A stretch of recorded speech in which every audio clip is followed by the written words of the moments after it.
bring in Mike Baker. He spent nearly 2 decades as a CIA covert operations officer. He's now CEO of global intelligence and security firm Portman Square Group. Mike, good morning to you. This is bizarre and yet not surprising. Who are these critics that these Chinese police stations, I'm using air quotes, allegedly are trying to silence? Are they Chinese nationals who fled here from communist China? Is that who they're targeting? Yeah, the dissidents, basically, that's their primary target. Anybody speaks out against the Xi regime. And this has been going on for some time. As your report indicated, Chris Wray over at the Bureau had talked about this back in November of this past year.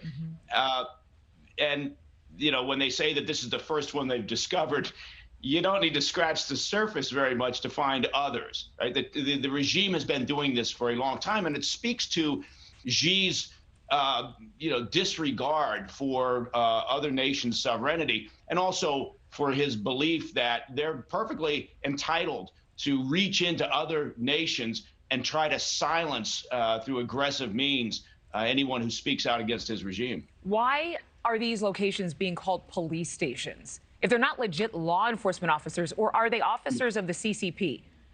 Well, they're referenced that way because it's an operation that's managed by the MPS, Ministry of Public Security, which it's a vast organization. There's 2 million known employees or so of the MPS, and so look, they've got a variety of responsibilities, but one of their efforts is this. They set these offices up.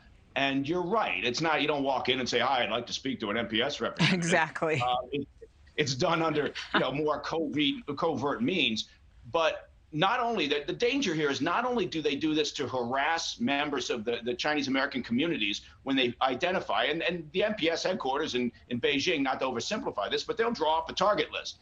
And they'll say, these individuals are causing trouble. We don't like them. They'll issue orders to whatever location. It could be in New York, could be in California, could be wherever there's a large Chinese American community where there may be dissidents or activists against the Xi regime. And they'll say, we want them silenced. And they go about it through harassment, intimidation, efforts to try to get them to return to China. But they also, as part of their remit, are out there looking for individuals who they can coerce into working on their behalf, both to do the same thing, but also to look for intelligence, economic espionage, which is, again, is another, major hobby of the Xi regime. I mean, these are gentlemen who are in their 50s and 60s. More than 40 people were charged in these complaints.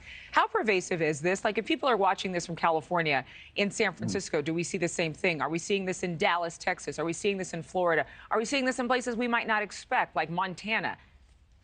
Yeah, it's a great question. Look, the 30,000-foot view here is the Xi regime believes that they are one step away on the ladder to the top of the food chain. Xi firmly believes that they are deserving of and close to getting to the top of the heap here. And this is part of, again, and it's an indication as to how they feel emboldened by their position in the world.